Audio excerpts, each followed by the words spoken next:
வணக்கம். நான் MS Vincent. இப்பொழுது அமெரிக்க நாட்டிலிருந்து பேசிக்கொண்டிருக்கின்றேன். இது எங்களுடைய வீட்டில் அமர்ந்து கொண்டு பேசிக்கொண்டிருக்கின்றேன். இன்றைய திருக்குறள் சிந்தனை.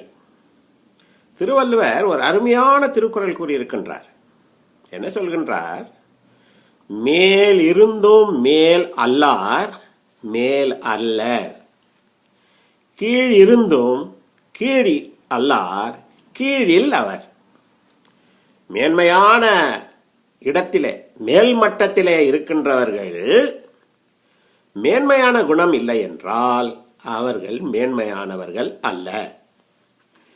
கீழ்மட்டத்தில் இருக்கின்றவர்கள் கீழ்மையான குணம் இல்லை என்றால் அவர்கள் கீழானவர்கள் அல்ல. இதுதான் திருக்குறள். பாருங்கள், அதற்கு ஒரு எடுத்துக்காட்டை கூறுகின்றேன். ஒரு மருத்துவமனை, பெங்களூரிலே அரசாங்க மருத்துவமனை.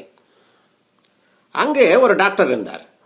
மிக திறமையான டாக்டர். நோய்களை மிக எளிதில் குணப்படுத்துவார். என்ன செய்வார்? ஒரு 3 மாத்திரைகளை கலந்து கொடுப்பார். இந்த மாத்திரைகள் அவருடைய தனிப்பட்ட திறமை. அது வெற்றிலை பாக்கு சுண்ணாம்பு போல இந்த 3ம் ஒன்றாக சேர்ந்து ஒரு செவந்த நிறத்தை உண்டாக்குவது போல நோயை குணப்படுத்திவிடும். அந்த திறமை அவருக்கு உண்டு. ஆகவே எல்லா மக்களும் அவரிடம் போக வேண்டும் என்று விரும்புவார்கள். ஆனால் அவர் பண ஆசை பிடித்தவர், லஞ்சம் வாங்குகின்றவர். ஏழைகளிடமும் வாங்குவார், பணக்காரர்களிடமும் வாங்குவார். மாலை நேரத்திலே அவருடைய வீட்டிலே வைத்தியம் செய்து பணம் வாங்குவார். பாருங்கள், இந்த டாக்டர் தொழில் எவ்வளவு பெரிய தொழில். இந்திய நாட்டிலே டாக்டர்கள் என்றால் கடவுளுக்கு அடுத்தபடியாக மக்கள் கருதுகிறார்கள்.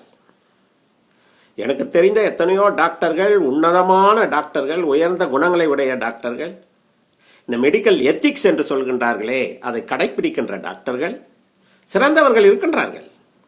ஒரு சில புல்லுருவிகள் இப்படி போன்றவர்கள் டாக்டர்களுக்கு கெட்ட பெயரை கொண்டு வருவதற்காகவே இருக்கின்றார்கள். ஆகவே அவர்களுக்கு டாக்டர்களுக்கு கெட்ட பெயர் இப்பொழுது ஏற்படுகின்றது. இவர் என்ன செய்வார்? பணம் தந்தால்தான் வைத்தியம் செய்வார். பணம் இல்லாம ஏழைகளை சரியாக கவனிக்க மாட்டார். இப்பொழுது சிந்தித்து பாருங்கள். இவர் ஒரு அரசாங்க வைத்தியர், டாக்டர், நல்ல சம்பளம். அப்படிப்பட்ட அந்த டாக்டர் லஞ்சம் வாங்கி பணம் வாங்கி கொண்டு ஏழைகளிடம் கூட அவர் மருத்துவம் செய்கின்றார் என்றால் மேல் இடத்திலே இருக்கின்ற அவர் மேன்மையானவரா? சிந்தித்து பாருங்கள். மேலிடத்தில் இருக்கின்றார். டாக்டர் பதவி என்றால் பெரிய பதவி, டாக்டர் பதவி, பெரிய படிப்பு.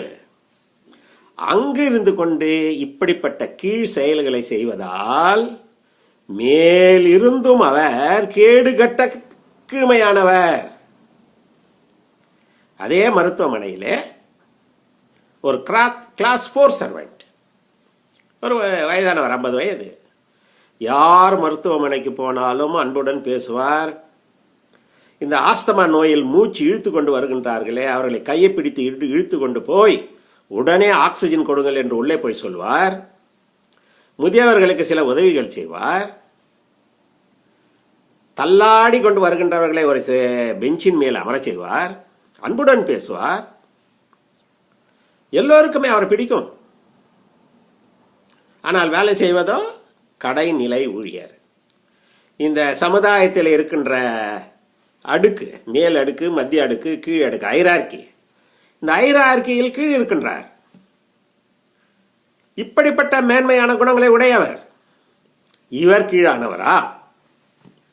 இல்லை, இவர் கீழானவர் அல்ல. அந்த டாக்டர் மேலானவர் அல்ல. சிந்தித்து பாருங்கள். மேல் இருந்தும் அந்த டாக்டர் மேல் அல்ல.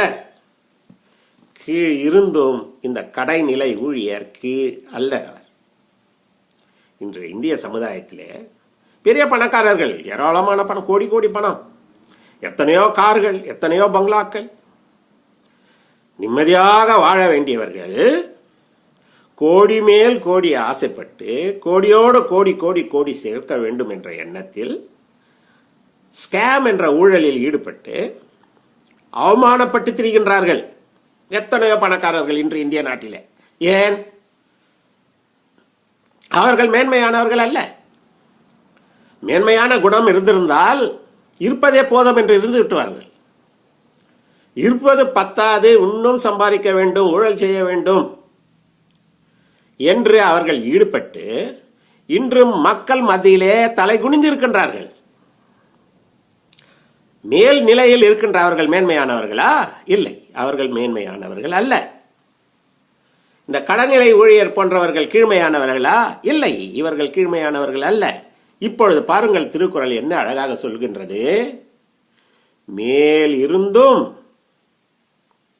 மேல் அல்லார், மேல் அல்லர். கீழ் இருந்தும் கீழ் அல்லார், கீழில் அவர். பாருங்கள், இவர்கள் கீழ்மையானவர்கள் அல்ல, அவர் மேன்மையானவர்களும் அல்ல. ஒரு எளிமையான கருத்தை திருவள்ளுவர் என்ன அழகாக கூறியிருக்கின்றார் என்பதை சிந்தித்து பார்க்க வேண்டுமாய் கூறி முடித்துக் கொள்கின்றேன். வணக்கம்.